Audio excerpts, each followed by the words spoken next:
Historias y relatos fantásticos. Elías llegó a Mantay sin saber exactamente por qué. El bus, viejo, con asientos que crujían como huesos, lo dejó en la esquina donde empieza el empedrado de una de las calles. A esa hora, la luz del sol parecía recostarse sobre los cerros y las sombras de los eucaliptos se estiraban como dedos sobre la tierra. Llevaba solo una mochila de cuero, cara pero gastada. A cada paso sentía que el pueblo lo observaba. Algunos ancianos lo reconocieron, lo saludaron con un gesto breve, pero nadie se detuvo. Nadie preguntó, solo lo miraron como se mira a alguien que no es del todo propio ni del todo ajeno. Elías caminó despacio hacia la casa de su infancia. El aire olía a tierra seca, a bosta, a leña dormida. A su paso todo parecía más pequeño de lo que recordaba. La acequia donde antes saltaba de niño, la barda donde su madre solía lavar ropa, el huerto que su padre cuidaba con obsesiva rutina. Ahora todo le parecía parte de un decorado abandono. No sé qué me trajo, pensó apretando los dientes. Había pasado muchos años fuera, primero estudiando, luego creciendo en el mundo que le prometía que uno solo triunfa si deja atrás el barro, los silencios, el pueblo. Había logrado lo que se espera de un hijo aplicado. Tenía corbatas caras, un departamento con ventanas que no miraban a cerros, sino a otros edificios. Pero ahora, sin razón aparente, sin una carta, sin una llamada, sin una urgencia, había vuelto. Tal vez pensó encontrar a su padre en la chacra, regando las habas como siempre, o sentado en su silla rústica mirando el poniente. Tal vez esperaba ver la casa como antes, pero no. El pueblo lo había recibido en silencio y eso, de alguna manera, dolía más que cualquier reproche. Se detuvo frente al portón de madera, respiró hondo. Iba a entrar. Y eso cambiaría muchas cosas.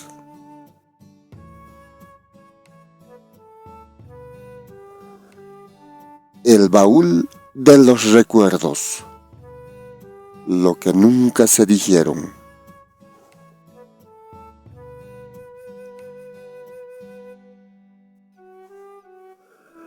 La tranca se dio con un crujido seco. Elías empujó la puerta que se abrió con la lentitud de los recuerdos. Al cruzar el umbral, el olor a polvo viejo lo envolvió de inmediato. Ese olor agrio de casa cerrada, de madera húmeda, de ausencia larga. Todo estaba donde siempre, las hojotas de su padre junto a la banca, las herramientas colgadas en la pared, el balde de plástico invertido en la esquina, pero había una capa de abandono que lo cubría todo, como si la casa estuviese empezando a rendirse poco a poco, sin hacer ruido. La mesa estaba puesta con un mantel descolorido, el pocillo de aluminio aún tenía la marca circular del último mate. Pero sobre el banco de cuero una mancha de tierra seca lo delataba todo. Su padre ya no limpiaba como antes, y en un lugar como ese, eso lo decía todo. Elías se acercó a la repisa. Allí estaba el retrato de su madre. Una foto antigua, sepia, de ojos buenos y sonrisa triste. Levantó el marco con cuidado. El vidrio estaba empeñado por dentro, cubierto de telarañas por fuera. La limpió con la manga y entonces sin querer se le humedecieron los ojos. Ella sí fue ternura.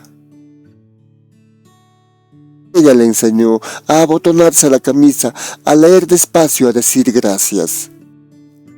Cuando ella murió, aún lo recuerda, el silencio de su padre fue lo más duro.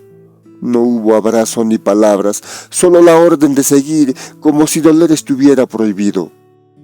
Desde entonces vivió con ese hombre seco, recto, siempre de pie. Nunca le pegó, no, pero le hablaba como si todo fuera un deber, como si hasta respirar hubiese que merecerlo. Miró alrededor, todo estaba igual, pero sin alma. ¿Dónde está?, pensó. ¿En la chacra? ¿En el corral? ¿En el campo? Tal vez viendo a las vacas. No quiso ir a buscarlo, no quiso gritar su nombre. Solo se quedó quieto de pie en la sala, entre cosas que conocía de memoria y un polvo espeso que le dejaba claro que nadie había barrido ahí en semanas. Y de pronto, sin saber por qué, sintió algo que se parecía al enojo. No por haber llegado tarde, sino por haber regresado a tiempo y aún así encontrarlo todo tan fuera de lugar.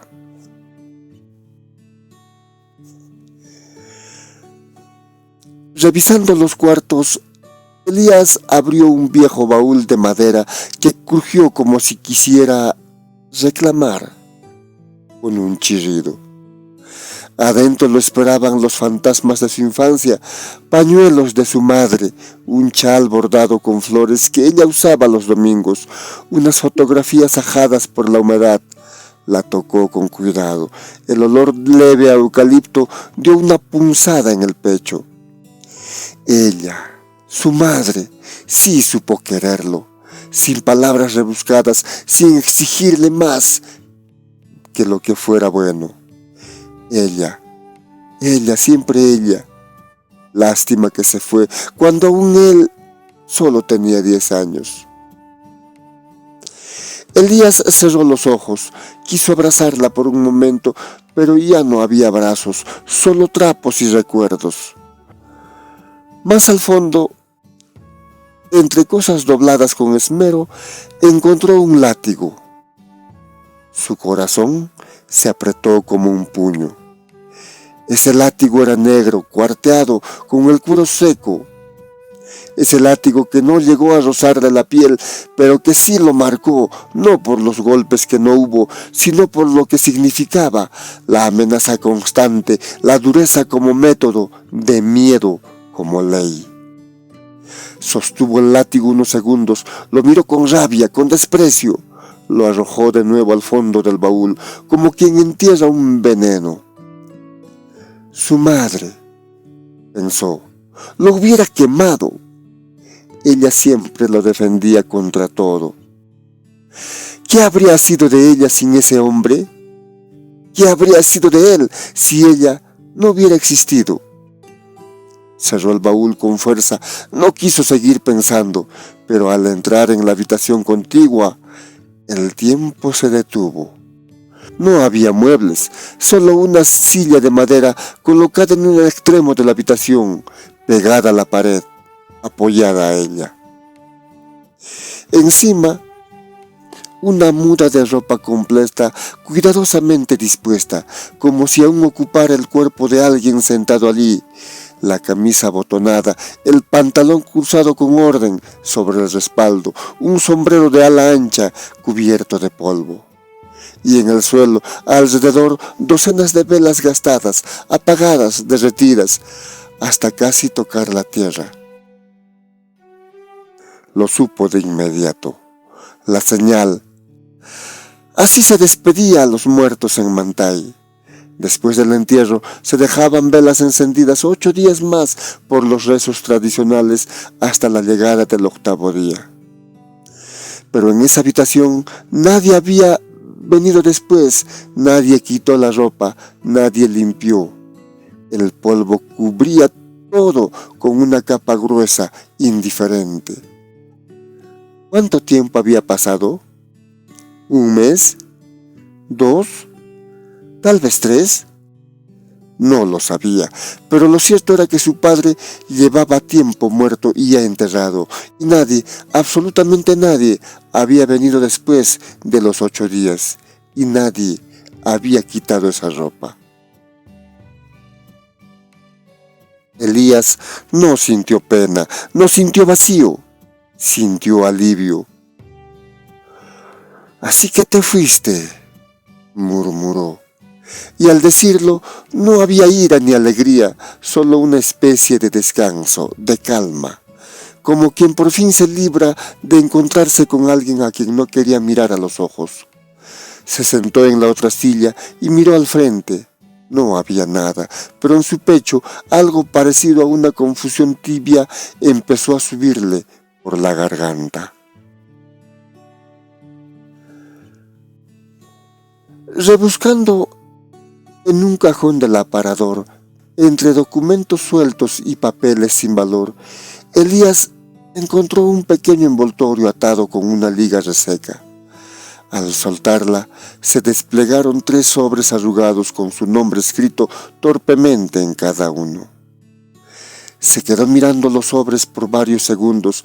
No tenían sello ni dirección ni rastros de haber sido enviados. Las letras, gruesas y mal formados, parecían haber sido escritas con mucho esfuerzo. Su padre nunca fue hombre de escribir, y eso solo lo hacía más extraño. Todo. Volteó uno, la fecha decía abril del 81, otro decía el año siguiente, y el último simplemente cuando ya no esté. Sintió una leve punzada. No era miedo, era desconcierto. Tomó las 3 cartas con cuidado y fue hasta la mesa junto a la ventana. Las ordenó por fecha, se sentó, respiró hondo y abrió la primera. La hoja estaba doblada en 4, con manchas de dedos en las esquinas. La letra era gruesa, torcida, como escrita con un lápiz barato sobre la mesa sin mantel. Elías empezó a leer en voz baja. Hijo, no tengo plata ahora, pero no te preocupes por eso. Estudia, yo veré cómo lo resuelvo. El torito se ha enfermado, pero no te quiero contar eso. Es mi problema, no el tuyo. Elías se detuvo un momento a leer. Sintió que la hoja pesaba más de lo que parecía. Recordaba al torito, claro, marrón, testarudo, bravo. Su padre lo quería como a una extensión de sí mismo. Si estaba enfermo, ese debía de haber sido grave, y sin embargo no se lo dijo, no se lo reclamó. Siguió leyendo. Si te piden para los pasajes, tú nomás di que luego les alcanzarás. Yo me encargo. Tú sigue nomás, no vayas a estar pensando en retirarte de los estudios. Elías cerró los ojos. Recordó que sí, lo había pensado alguna vez. Una noche de hambre en la pensión universitaria, cuando no tenía ni para el pan, pensó en abandonar los estudios y trabajar. Pero al día siguiente llegó un giro de dinero, pequeño, exacto, sin mensaje. Siguió. Aquí todo está igual. El agua baja poca, pero rinde. La gente pregunta por ti. Algunos dicen que te has olvidado del pueblo, pero yo sé que no es así. Eso es lo que yo pienso. Yo nomás quiero que no vuelvas sin el cartón. No por mí, por ti. Para que no te humillen, para que nadie te mande, porque tú no has nacido para obedecer a cualquiera. Elías apretó los dientes. La voz de su padre, seca, directa, sin adornos, se le metía por los ojos como si aún estuviera frente a él, dándole órdenes, sin tono afectuoso, pero con fondo de amor. A veces siento que no sé bien qué hago. Yo no fui a la escuela más que para lo justo. No entiendo esas cosas, pero tú sí. Entonces sigue, hijo. No pienses que yo estoy viejo o cansado. Estoy bien. Aquí todo bien. Todo bien. Siempre decía eso, incluso cuando no lo estaba, incluso cuando se le moría un animal o cuando no almorzaba en 2 días. Todo bien. Elías dejó la hoja sobre la mesa, la miró un momento. El polvo seguía flotando frente a la ventana, pero dentro de él algo más se había levantado. No era tristeza, tampoco arrepentimiento, era otra cosa, como si por primera vez a sus casi 30 años entendiera que ese hombre, ese padre duro y silencioso, sí lo quiso, a su manera, con torpeza, sí, pero también con todo lo que tenía. Se quedó sentado un rato más, sin moverse, sin mirar nada, solo con la carta abierta sobre la mesa, como si el tiempo hubiera decidido detenerse justo ahí, a esperar que él también aprendiera a decir gracias.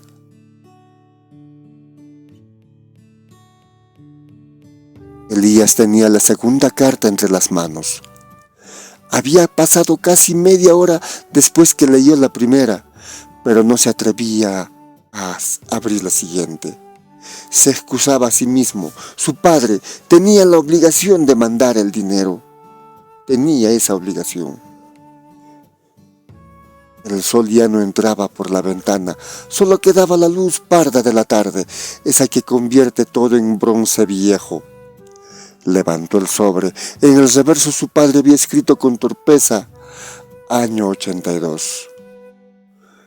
La hoja dentro estaba más amarilla, la tinta más clara, pero la letra seguía siendo la misma, apretada, dispareja, como escrita sin costumbre, con terquedad, letras que querían huir de su lugar.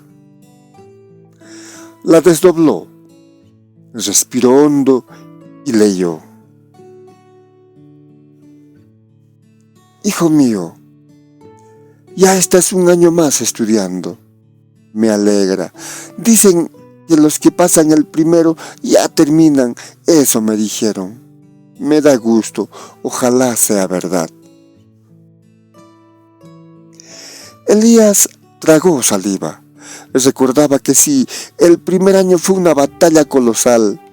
Los profesores no parecían explicar nada. Hablaban en jerga técnica y él, chico de Mantay, se sentía como un forastero. Pero sobrevivió y su padre de algún modo lo sabía. Siguió leyendo. Tú sabes, aquí no teníamos muchas reses, así que se acabaron. Vendí el último hace un par de días, ya te enviaré el dinero. Me dio pena, pero también me dio alivio. Ya no tengo que estar mirando si están enfermos o si se preñan. Ya no tengo que pensar en que me roben en la noche. Ya no tengo que correr al corral cuando llueve. Elías dejó caer los hombros. Sabía que costaba criar ganado allá.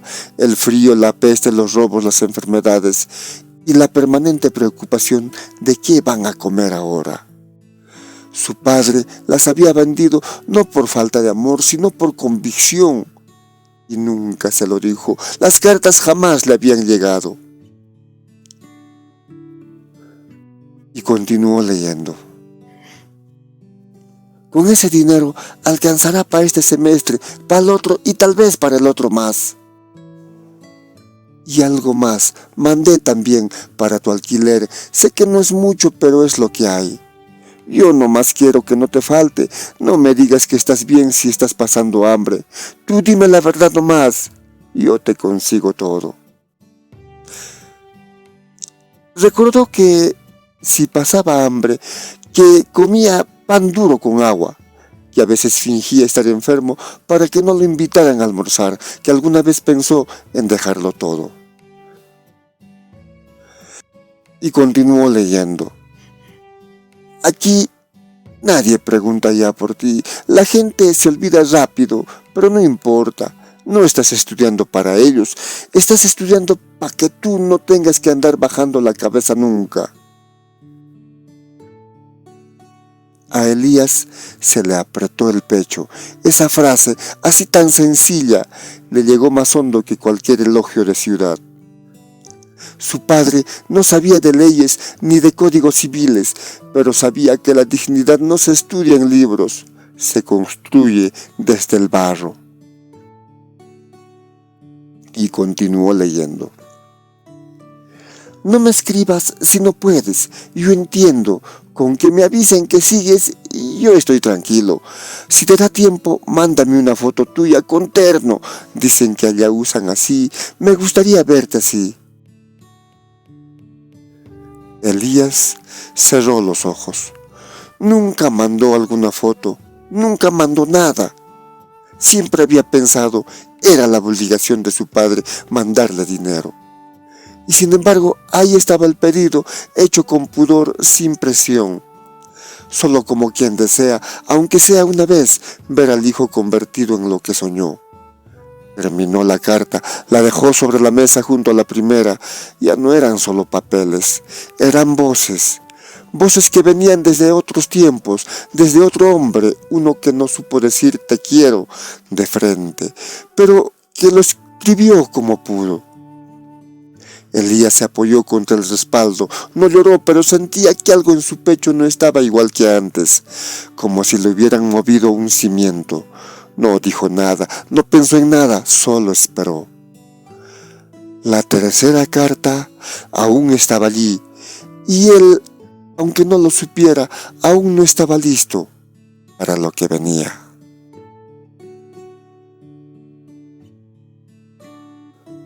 La tercera carta no tenía fecha. En lugar de eso solo decía en la parte de atrás con letras apretadas: cuando ya no esté. Elías la sostuvo un instante entre los dedos. No era más grande ni más gruesa que las otras, pero pesaba diferente. Tenía algo que parecía despedida, algo que no quería decirse en voz alta, pero que ya había sido aceptado. Desdobló el papel, el aire de la tarde estaba quieto, y leyó: Hijo, me contaron que ya terminaste, que ya eres profesional. Un paisano que te vio en la ciudad me lo dijo, que estás con terno, con corbata, que hablas bien. Yo no entendí todo lo que dijo, pero sí entendí que ya lo lograste. Elías tragó saliva. Nunca había escrito alguna carta a su padre. Nunca había vuelto, y aún así su padre lo supo. Y continuó leyendo. Me dio gusto.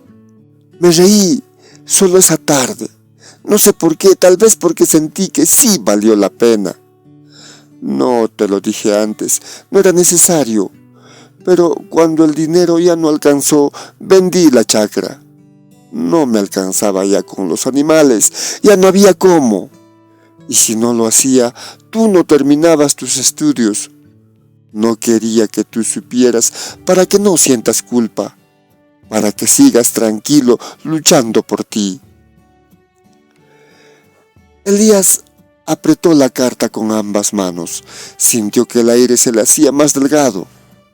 La chacra, esa tierra que su padre aró con las manos, que la defendió del granizo, que sembró año tras año, aunque doliera la espalda. La había vendido por él y para él, y nunca se lo había dicho. Y continuó leyendo. Ahora ya no tengo donde sembrar maíz, pero al lado de las papas del vecino puse unas semillitas. No es lo mismo, pero igual salen. Menos, pero salen, y eso alcanza. La imagen era simple, pero dentro de ella había más amor que 1000 palabras. Y la carta se continuó leyendo.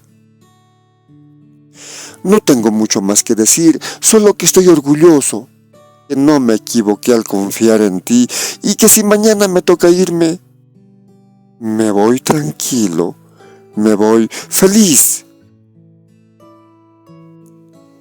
Elías sintió que todo el aire del cuarto se detenía y continuó leyendo. Somos amigos, hijo. Siempre lo fuimos, aunque nunca nos lo dijimos. Y no te olvides de esta casa, aunque esté vieja, aunque ya no vuelvas, no la olvides. porque aquí te formaste, aquí creciste, aquí viviste. Elías bajó la hoja lentamente. No lloró, no se quebró, solo quedó allí inmóvil, con una mano sobre el pecho, como si el corazón, terco como su padre, no quisiera aceptar que había sido querido, esperado, cuidado, sin pedir nada a cambio. La luz ya se apagaba en la ventana, el aire estaba más frío y por primera vez en muchos años Elías se sintió hijo.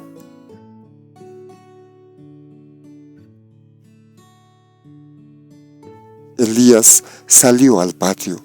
La luz se apagaba lentamente tras los cerros, como si el día también supiera que ya no había nada más que decir. El aire estaba quieto, las sombras se alargaban sobre la tierra y en ese instante exacto le brotaron las lágrimas. No eran de un llanto escandaloso, eran de ese tipo que viene lento, sin aviso, cuando el alma por fin se rinde. Lloró por su padre, lloró por su madre, por él mismo, por no haber regresado antes, por no haber escrito, por no haber dicho nunca te quiero, aunque lo pensó algunas veces, por haber creído que el silencio de su padre era dureza y no esfuerzo, por haber creído que no le importaba cuando en realidad le importaba todo. Y de pronto sintió algo irracional, una necesidad brutal de correr, de cruzar el patio, de saltar la acequia, de bajar corriendo por la trocha hasta la chacra, donde seguro estaría su padre. Quería abrazarlo, decirle que lo entendía, que no era tarde. Pero sí lo era. No quedaba chacra. No quedaba voz, solo quedaba la casa, las cartas y la certeza, tibia, punzante, de que ese hombre callado, seco, terco, testarudo, lo amó como suyo. Elías miró el cielo, el último rastro de luz ya no estaba, y mientras las primeras estrellas aparecían, sus lágrimas cayeron por fin, sin resistencia, como si también ellas hubieran esperado todos esos años para salir.